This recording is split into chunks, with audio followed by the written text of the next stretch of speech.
Hello student, welcome back to my channel competitive Geeta. तो आज हम डिस्कशन करने जा रहे हैं EMRS R 2023 का, जिसमें हम आपको बताएंगे कि इस एग्ज़ाम में कैसे होंगे प्रश्न और कैसे इस पर पैटर्न पर बनाया जाएगा, या फिर इसमें नेगेटिव मार्किंग है तो नहीं है, क्या है, या फिर ये देखेंगे कि यहाँ पर इस एग्ज़ाम को कैसे करें क्लियर। ठीक है, तो एग्ज़ाम से पहले आप लोग ज़रूर देखिएगा, ये आपके लिए वीडियो बहुत ज़्यादा इंपॉर्टेंट है। इसमें अच्छे पॉइंट्स हैं तो आप लोग उसको सभी देखिएगा, अच्छे से समझिएगा। तो पहले हम जो पॉइंट पहले बात करेंगे वो किस पर करेंगे कि इसमें कितने मार्क्स के जो हैं पेपर रहेगा, पहले इस पर डिस्कशन करेंगे। दूसरा पॉइंट हम डिस्कशन करेंगे कि यहाँ पर किस टॉपिक से कितने प्रश्न आएंगे, फिर हम ये डिस्कशन करेंगे। फिर डिस्कशन करेंगे कि यहाँ पर कितने पार्ट्स होंगे, यहाँ पे जो पार्ट्स हैं वो कितने पार्ट्स में पेपर होगा, और पेपर होगा तो वो कितने पेपर्स होंगे। ठीक है, तो ये भी डिस्कशन करेंगे, और इवन ये भी डिस्कशन करेंगे कि यहाँ पर जो रीजनल लैंग्वेज है उसमें क्या रहेगा। जो पार्ट हमारा कौन सा है, 6 पार्ट है। ठीक है, तो इसको भी देखेंगे। बाकी यहाँ पर देखेंगे कि इसमें नेगेटिव मार्किंग है तो कितनी है, अगर है भी तो कितनी है। ठीक है, तो ये देखेंगे, और इवन ये भी देखेंगे कि इस नेगेटिव मार्किंग से बचा जाए तो फिर कैसे किया जाए। ठीक है, और ये भी देखेंगे, और ये भी साथ साथ में देखेंगे कि इस एग्ज़ाम को कैसे क्वालिफाई करें। ठीक है, तो ये सब पॉइंट के बारे में हम डिस्कशन करेंगे, और फिर लास्ट में हम करेंगे सिलेबस, जो हमारा सब्जेक्ट है फाइन आर्ट। ठीक है, यानी कि आर्ट एजुकेशन, तो इसके बारे में डिस्कशन करेंगे। ये जो है 6-7 पॉइंट, इसके बारे में डिस्कशन करेंगे। तो पहले स्टार्ट करते हैं कि पेपर जो हमारा होगा वो कितने मार्क्स का है पेपर।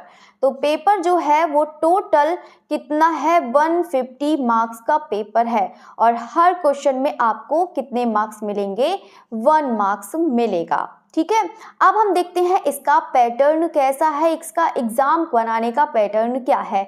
तो पहले आपको बता देते हैं कि जो पार्ट 1 होगा, इसको ध्यान से समझिएगा। जो पार्ट 1 है उसमें आपका आएगा जनरल अवेयरनेस। ठीक है, क्या आएगा, जनरल अवेयरनेस आएगा।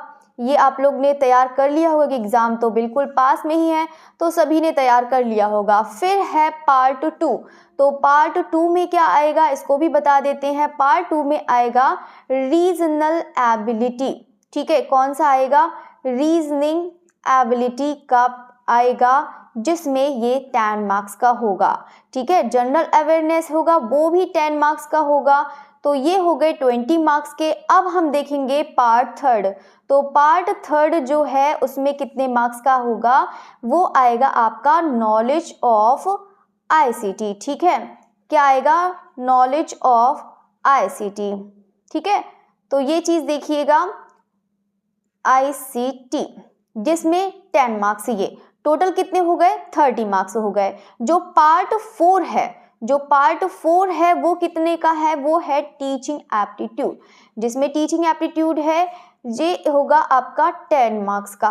तो ये तो हो गए कुल कितने टोटल मार्क्स हो गए, यहाँ पर 40 मार्क्स हो गए। कितने हो गए, 40 मार्क्स ये हो गए।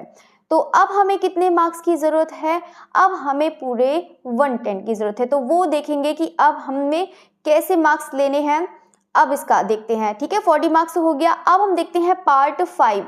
तो पार्ट 5 में बहुत सारे स्टूडेंट को कन्फ्यूज़न रहता है कि इसका जो पार्ट 5, क्योंकि उन्होंने पार्ट 5 किस तरह से दिया है, 80 मार्क्स का दिया है। जो पार्ट 5 होगा वो कितने मार्क्स का होगा, 80 मार्क्स का होगा। और 80 मार्क्स में इन्होंने ऐसे करके दिया है 65 + 10 + 5, ऐसे करके दिया है।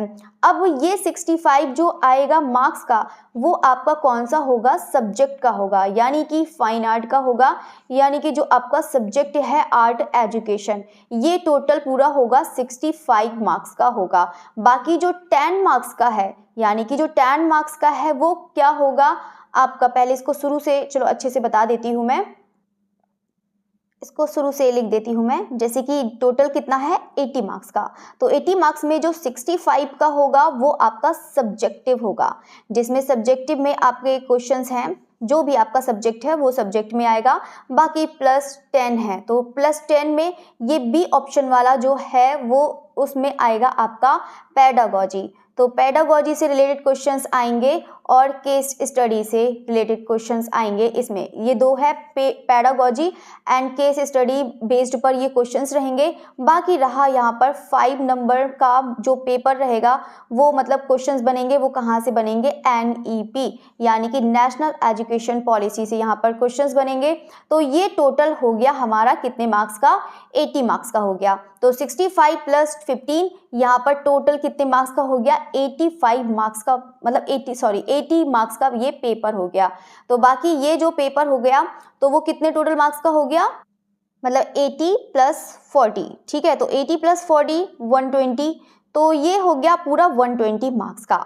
तो अब आपको ये भी बता देते हैं कि जो हमारा 120 मार्क्स का पेपर है इसी से ही मेरिट बनेगी, लेकिन यहाँ पर एक कंडीशन और है कि अगर आपने पार्ट 6 है, जो पार्ट 6 रहेगा, अगर आपने इसको क्लियर करा है तभी आपका पार्ट 1 से लेकर जो कितना है 5 पार्ट 1, मतलब पार्ट 1 से लेकर 5 तक तभी चेक होगा अगर आपने पार्ट 6 क्लियर करा है, अन्यथा आपका क्लियर नहीं माना जाएगा, क्योंकि पार्ट 6 बहुत ज़रूरी है। तो चलिए पार्ट 6 को अच्छे तरीके से समझते हैं कि पार्ट 6 में है क्या। तो पार्ट 6 में बता देते हैं इतने कितने मार्क्स का है, ये पूरा 30 मार्क्स का है। कितना है, 30 मार्क्स का। अब 30 मार्क्स में क्या क्या है ये भी बता देते हैं। तो 30 मार्क्स में है जनरल हिंदी है और जनरल इंग्लिश है, और 10 मतलब ये 10 मार्क्स का हो जाएगा, ये 10 मार्क्स का हो जाएगा। फिर है आपकी रीजनल लैंग्वेज है, ये भी 10 मार्क्स के, यानी कि कितना हो गया टोटल 30 मार्क्स का हो गया। और जो हमने पहले जो पार्ट 5 तक थे वो कितने मार्क्स का पेपर था, वो पूरा 120 का था। तो part 1, part 2, part 3, part 4 and part 5 में आप लोगों ने देखा था पार्ट मतलब कितना था, 120 मार्क्स का था। अब इसमें आप लोगों को क्या करना है कि जो जनरल हिंदी है वो आपको पढ़नी है, जनरल इंग्लिश पढ़नी है। बाकी जो रीजनल लैंग्वेज में है, आप लोगों ने जब फॉर्म फिल किया होगा तो वहाँ पर लैंग्वेज दी होगी, हिंदी दी गई होगी और जो है बंगाली दी गई होगी, बहुत सारी लैंग्वेज थी उसमें दी गई होगी। जो लोगों ने चूज़ किया होगा वही आपकी रीजनल लैंग्वेज से यहाँ पे क्वेश्चंस आएंगे। वो रहेगा बेस, क्या रहेगा, बेसिक ग्रामर रहेगा, मतलब जितना भी है बेसिक वो आपका ग्रामर रहेगा, बेसिक ग्रामर रहेगा, ज़्यादा इतना टफ नहीं, बेसिक ग्रामर रहेगा, ठीक है। अब हम क्या बात करते हैं कि उन्होंने कहा है कि जैसे कि पार्ट 6 है, तो पार्ट 6 में क्या करेंगे कि अगर हमें कितने मार्क्स, इन्होंने ये कहा है कि अगर 40% लेकर आते हैं तभी आप क्या होंगे, पास होंगे, अन्यथा आप चाहे पार्ट 5 में कितना अच्छा पेपर करके आए, आप यहाँ पर फेड माने जाएंगे। अब क्यों माने जाएंगे, क्योंकि यहाँ पर जो 30 मार्क्स का दिया है, और ये भी बता देते हैं पार्ट 6 आपका मेरिट में नहीं काउंट होगा, बस ये है कि आपको क्लियर करना है, ये नहीं कि हमें पूरे 30 में से 30 मार्क्स लेकर आने हैं तभी हमारी मेरिट हाई जाएगी, तभी हम लोग तो आप लोग इसमें निराश मत होइएगा। बस ये है कि जो है 30 मार्क्स का, ये आपको कैसे ना कैसे करके इसमें आपको पास होना है।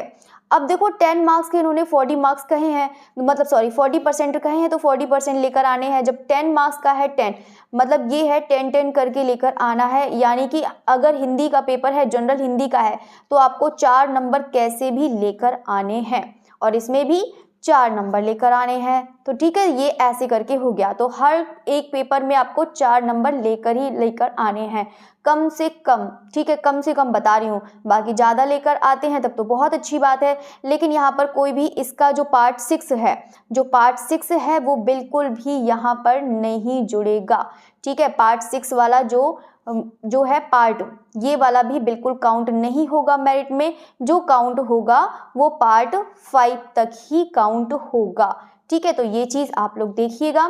बाकी अब हम बात करते हैं इसमें जो सबसे ज़्यादा इम्पोर्टेंट पॉइंट है वो कौन सा है, नेगेटिव मार्किंग। बहुत ज़्यादा लोगों को कन्फ्यूज़न रहता है कि इसमें नेगेटिव मार्किंग होगी या नहीं होगी, तो बिल्कुल होगी इसमें नेगेटिव मार्किंग। और कितनी होगी, तो 0.25 की मार्किंग होगी इसमें, यानी कि कह सकते हैं 1/4 मार्किंग होगी। तो 1/4 में ये देखेंगे कि अगर आपके यहाँ पर मान के चलिए कि अगर आपने 10 क्वेश्चन ठीक करे हैं, जैसे कि 10 क्वेश्चन ठीक करे हैं, तो आप लोगों का एक उसमें से जो आप लोगों ने एक क्वेश्चन गलत करा है, उसी में से ही जो आपने सही करे हैं क्वेश्चन, उसी से क्वेश्चन आपका एक कट हो जाएगा। और वही क्वेश्चन आप लोगों ने 8 क्वेश्चन कट करे हैं, तो उसी 10 में से 8 क्वेश्चन यहाँ से कट हो जाएंगे। ठीक है, यानी कि कितना, मतलब 8 में से यानी कि 0.25 नंबर आपके कटेंगे। हर एक प्रश्न का है, ठीक है, याद रखिएगा, हर एक प्रश्न के 0.25 कटेगा। ठीक है, तो ये चीज़ याद रखिएगा। तो बाकी ये चीज़ आपको बता दिया है। तो नेगेटिव मार्किंग से बचने के लिए आप लोग क्या करें, देखो इससे देखो बहुत ज़्यादा मन में ये हो रहा होगा कि नेगेटिव मार्किंग है, तो बहुत सारे मन में बहुत सारे स्टूडेंट सोच रहे होंगे कि ऐसा करेंगे कि जो हमें राइट दिखता है हम सिर्फ वहीं पर उसको टिक लगाएंगे। लेकिन बहुत सारा पेपर ऐसा होता है, कोई भी एग्ज़ाम ऐसा नहीं बनाता है पेपर कि आप लोगों को बहुत एकदम सटीक प्रश्न आते हो कि हाँ इसका बिल्कुल यही होगा। ऐसा बिल्कुल भी नहीं होता है। मुश्किल से अगर आपको क्वेश्चन मिल भी जाते हैं तो ज़्यादा से ज़्यादा 65 में से 65 है ना सब्जेक्टिव का, तो आपको ज़्यादा से ज़्यादा कितने क्वेश्चंस मिल जाएंगे, तो ज़्यादा से ज़्यादा आपको 40 मिल जाएंगे, 30 मिल सकते हैं, 40 मिल सकते हैं, जो बिल्कुल आपको बिल्कुल पता हो। लेकिन अगर बाई चांस आप लोग का नहीं पता है तो आप लोग क्या करेंगे, उसमें एलिमिनेशन करेंगे। और एलिमिनेशन कैसे करना है कि आप लोगों का अगर डाउट है, मतलब ABCD 4 ऑप्शन होते हैं और इन चारों में से 2 में अगर डाउट है तो आप लोग एक करके आइएगा। आपका जितना है, ये नहीं कि बिल्कुल उसे छोड़ आए कि डाउट है चलो छोड़ दो, ये भी डाउट है इसको भी छोड़ दो, ये नहीं करना है। इतना डाउट रहेगा कि ये है कि अगर आपने किसी पे एक टिक लगाया है तो कम से कम 10 में से आपके कम से कम मान के चलो 4 क्वेश्चन तो ठीक होंगे ही। तो ये चीज़ मत करिएगा कि ये मत सोचिएगा कि हर क्वेश्चन में डाउट है तो वो चीज़ छोड़ आओ नेगेटिव मार्किंग की वजह से, तो आप लोग ये मत करिएगा। ठीक है, जैसे अगर आप लोग को लगता है कि 2 ऑप्शन में आप लोग को डाउट है तो आप लोग उसको ज़रूर करके आइएगा, आपका क्वेश्चन ज़रूर राइट जाएगा। ठीक है, बस इतना है कि उसमें से थोड़े ही गलत हो सकते हैं, अधिकतर क्वेश्चन राइट ही जाते हैं अगर 2 ऑप्शन में आपका कन्फ्यूज़न है तो। ठीक है, तो आप लोग उसको ज़रूर करके आइएगा। बाकी अगर हम यहाँ पर बात करते हैं जो नेगेटिव मार्किंग है, ठीक है, तो नेगेटिव मार्किंग के लिए आप लोग बिल्कुल भी निराश मत होइएगा, आप इसको करके आइएगा। जितने भी 150 मार्क्स का पेपर है ना, तो 150 मार्क्स का है, लेकिन जो मेरिट बनेगी वो हमारी कितने मार्क्स की बनेगी, 120 मार्क्स की बनेगी। वो 30 मार्क्स जो है वो आपको क्या है, क्वालिफाइड है। ठीक है, ये आपको क्वालिफाइंग मार्क्स रहेंगे ये वाले, जिसमें कितना है 40% आपको लेकर ही आने हैं। इस वाले में जो है कितना लेकर आना है, जो 30 वाला जो होगा उसमें आपको 40% लेकर आना है। तो ये बात समझ में आ गई। अब हम यहाँ पर बात करेंगे अपने सब्जेक्ट की। तो सब्जेक्ट में देख लेते हैं कि कैसे कैसे क्वेश्चन पूछे जाएंगे, बाकी तो मैंने पूरा बता दिया है। तो यहाँ पे सब्जेक्ट के बारे में भी डिस्कशन कर लेते हैं। पहला है हमारा जो मतलब जो सब्जेक्ट का है, ठीक है, इसमें देखिएगा कि इसमें देखो बहुत अच्छी एक बात बताती हूँ आपको कि यहाँ पर देखो ऑप्शन लिखे हैं कि जैसे कि ऑप्शन दिए हैं परिचय, अवधि, स्थान, विस्तार। देखो मैंने हिंदी में लिख रखा है, आप लोग उसको बहुत अच्छे से पढ़ सकते हैं हिंदी वाले। बाकी इंग्लिश में चाहे तो इंग्लिश में भी आपको मिल जाए, इंग्लिश में तो हर जगह मिल जाता है। अगर यहाँ पर हिंदी में देखना चाहे तो हिंदी में पूरा सिलेबस दिया है, तो आप लोग उसको अच्छे से देख सकते हैं। बाकी हम यहाँ पर पहला चैप्टर है, मोस्ट इंपॉर्टेंट है, इससे क्वेश्चन तो आएगा ही आएगा। और ये भी बता देते हैं कि यहाँ पर जो ऑप्शन दिए होते हैं मोस्ट इंपॉर्टेंट होते हैं, आप लोग तो उसको ज़रूर देखिएगा, यहाँ से क्वेश्चन तो ज़रूर बनते हैं। तो ये तो आपका कंफर्म हो जाएगा। लेकिन इन्होंने लास्ट में ये भी लिख रखा है कि जो हमें यहाँ पर दिया है वो पूरा कंप्लीट नहीं है। उनका कहने का मतलब ये है कि आप लोग सिंधु घाटी पूरा पढ़ें, हम लोग कुछ भी पूछ सकते हैं। उनका कहने का मतलब ये है, बस ये है कि आप लोग को यहाँ पर हिंट दे दी गई है कि हाँ परिचय पढ़ना है, अवधि, स्थान पढ़ना है, लगभग जो है विस्तार पढ़ना है, ये सब पढ़ना है। इनको सिर्फ ऑप्शन में दे दिया है। ठीक है, तो आप लोग ये रखिएगा। बाकी हम बात करते हैं यहाँ पे सिंधु की जो है डांसिंग गर्ल पढ़ के जाइएगा, नरधड़ है, ये सब पढ़ के जाइएगा। ये मैंने आपको सब पढ़ाया है। और इसकी मैराथन भी क्लास कराई है, इंडियन का जितना भी है मैराथन क्लास कराई है। आप लोग स्पीड में, फुल स्पीड में करके, चाहे आपको जैसे भी सूटेबल हो वैसे भी आप उसको देखिएगा, जैसे भी आप लोग कंफर्टेबल हो वैसे देखिएगा। बाकी मैंने पूरा मैराथन क्लास कराया है, आप लोग उसको देखिएगा। बाकी हम यहाँ पर पूरा इंडियन है, बौद्ध, हिंदू, जैन, ये सब होगा। वो कौन कौन से, मौर्य, शुंग, कुषाण, गुप्त काल, ये भी मैंने पूरा करा दिया है। मौर्य, शुंग, कुषाण, गुप्त काल का भी पूरी वीडियो, इसका भी पूरा क्लास करवा दी है मैंने। 2 क्लास करवाई हैं, 3 क्लास करवाई हैं, ये भी पूरा कंप्लीट करा दिया है। आप लोग उसको भी पढ़िएगा, ठीक है। बाकी हम बात करते हैं मूर्तियां हैं, तो मूर्तियों में कौन कौन से हैं ये भी मैंने पूरा करवा दिए हैं। स्तूप करवा दिए हैं, लाइन कैपिटल, ये स्तंभ हैं, जितने भी सब करवाए हैं वही सब चीज़ है। मौर्य का है, शुंग का है, कुषाण का है, यही सब यहाँ पर पढ़ना है, ठीक है। तो ये सब पढ़िएगा। बाकी यहाँ पर सारे ऑप्शन दिए हैं कि कौन कौन से आप लोगों को पढ़ना है। बैठे हुए बुद्ध हैं, ये सब करवाया है मैंने, आप लोग उसको ज़रूर देखिएगा वीडियोस का। और अभी फ़िलहाल में करवाया है, ज़्यादा पुरानी नहीं है, तो आप लोग इसको पूरा देखिएगा। यहाँ से ज़रूर क्वेश्चंस मिलेंगे, पूरा एक एक जितने भी क्वेश्चंस बनते हैं वो पूरा ही मैंने करा दिया है। बाकी अजंता तो मोस्ट इम्पोर्टेंट है, इसको बहुत अच्छे से देखिएगा। बाकी अजंता से भी मैंने पूरा ये सब करा दिया है कि कहाँ पर कौन सी मूर्तियाँ हैं, कहाँ पर क्या है। और शॉर्ट्स भी मैंने अपलोड करे हैं अजंता पर, तो आप लोग उसको ज़रूर देखिएगा, वहाँ से बहुत सारे क्वेश्चंस मिल जाते हैं, ठीक है। तो ये तो रहा यहाँ पर पूरा। बाकी मंदिर है, मंदिर भी अभी 2 दिन क्लास और चलेगी, मैराथन क्लास, उसकी भी क्लास ले लेंगे जिसमें मंदिर और स्तूप और स्तंभ करा देंगे, ठीक है। तो ये चीज़ आप लोग देखिएगा। बाकी वही चीज़ है जो मैंने आप लोग को हमेशा, जो आपकी 2 हफ्ते से क्लास चल रही है, वही सब चीज़ है। बस ये है, आप लोग का एक बार और रिवीजन कराना है, वह सेम वही है। महाबलीपुरम का ये है, गंगा अवतरण है, कैलाश पर्वत, त्रिमूर्ति, ये सब कराया है। लक्ष्मी नारायण, कंदरिया महादेव मंदिर, झांझ बजाने वाला सूर्य मंदिर, ये सब कराया है आप लोगों को। मदर एंड चाइल्ड, ये सब कराया है, आप लोग इसको ज़रूर देखिएगा। जितने भी ऑप्शन में है वो, ये तो है कि जो ऑप्शन में है वो तो आने ही आने हैं, लेकिन ये भी कंडीशन लगा रखी है कि ऐसा भी नहीं है कि जो ऑप्शन में है सिर्फ वही आएगा, ऐसा भी नहीं है, इसके अलावा भी आएगा। बस ये है कि ये बता रही हूँ कि जो ऑप्शन में होते हैं वो हमेशा एग्जाम में आते ही आते हैं, तो ऑप्शन वाला ज़रूर देखिएगा सभी लोग, ठीक है।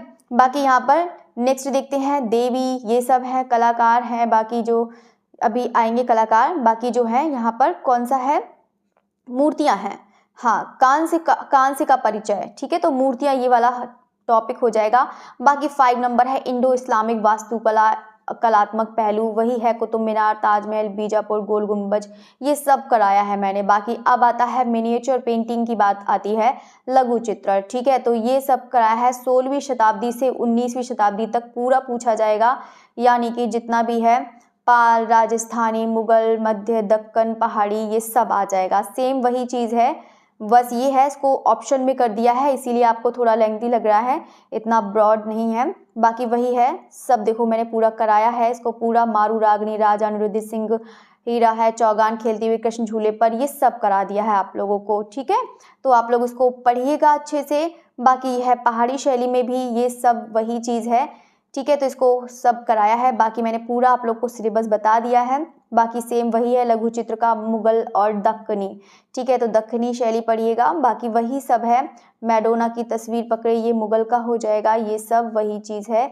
तो आप लोगों ने ये चीज़ पढ़ा होगा, ठीक है। अब हम बाकी तो सिलेबस ने सभी लोग ने देखा होगा, क्योंकि एग्ज़ाम तो होने ही वाला है, तो सब मोस्टली लोगों ने सब ये देख लिया होगा सिलेबस। लेकिन सिलेबस ज़रूर देखिएगा, सिलेबस के बिना तो सिलेक्शन भी अधूरा है, ठीक है। तो सिलेक्शन अगर आपको चाहिए तो सबसे पहले सिलेबस अच्छे से समझिएगा सभी लोग, ठीक है।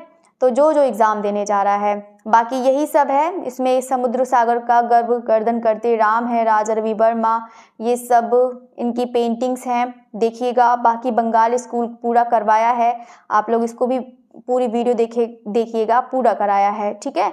बाकी नेक्स्ट है, भारतीय कला में आधुनिक प्रवृत्तियाँ हैं, ये यहाँ पर देख सकते हैं। गगनेंद्र नाथ, इनकी जो पेंटिंग्स हैं वो सब यहाँ पर दी गई हुई हैं। बाकी नेक्स्ट है मूर्ति कला और खंडों का अध्ययन, ये सब दिया है, आप लोग इसको यहाँ पर देख सकते हैं, ठीक है। तो ये सब है, आर्टिस्ट आएंगे। बाकी है, देखो यहाँ पर एक चीज़ आपने नोटिस करी होगी, अभी तक यहाँ पर प्रागैतिहासिक काल नहीं आ रहा है, प्रागैतिहासिक काल नहीं है, ठीक है। और दूसरी चीज़ है कि यहाँ पे ग्राफिक चित्रण तो दिया है, देखो कृष्ण रेड्डी हैं, सोमनाथ हो रहे हैं, ज्योति भट्ट हैं, आज ही ये तो वीडियो तो कल ही करवाई थी मैंने, तो आप लोगों ने पढ़ा होगा। बाकी ये भी आप लोगों को बता देते हैं कि इसमें जो छापा तकनीक है वो बिल्कुल भी यहाँ पर नहीं आएगी, छापा तकनीक है, क्योंकि यहाँ पर तकनीक ये इसलिए नहीं आएगी क्योंकि यहाँ पर बस ये है कि माध्यम इन लोग का पूछ सकते हैं, ये इसमें यहाँ पे ग्राफिक कहीं दिया नहीं है, ग्राफिक चित्रण दिया हुआ है और छापाकार दिए हैं और छापा चित्रण दिए हैं, तो ये चीज़ आप लोग ज़रूर पढ़ के जाइएगा। बाकी मूर्तियाँ हैं, सब मूर्तियों का ये सब मैंने करा रखे हैं, पेंट मतलब स्कल्पचर भी कराए हैं, और स्कल्पचर में आप लोग को दिखाया भी है क्या क्या माध्यम, किसका क्या माध्यम है, ये सब कराया है, तो आप लोग इसको ज़रूर देखिएगा। चतुर्मुखी, फिगर, गणेश, अनसुनी चीखें और खड़ी महिला, ये सब कराया है, ठीक है। बाकी ये देखो नीचे जिसकी मैं बात कर रही थी कि ऊपर सूचीबद्ध कलाकारों तथा उनके कलाकारों के नाम केवल विचारोत्तेजक हैं, यानी कि सिर्फ आप लोग को गाइड करने के लिए सिर्फ बताया गया है कि हाँ ऐसा ऐसा है, ठीक है। ऐसे ये कोई भी किसी भी तरह से ये संपूर्ण नहीं है, यानी कि जो आप लोग को सिर्फ ऑप्शन में बता दिया कि हाँ इस तरीके से पूछे जाएंगे कि आपको सिलेबस में कोई भी कठिनाई ना हो, बस ये है, इसीलिए आपको ऑप्शन में बता दिया है। बस ये आपको जो टॉपिक दे दिया है, जो टॉपिक दे दिया है वो कंप्लीट है, ये जो ऑप्शन में दिए हैं वो कंप्लीट नहीं है, लेकिन जो टॉपिक दिया है वो पूरा कंप्लीट है।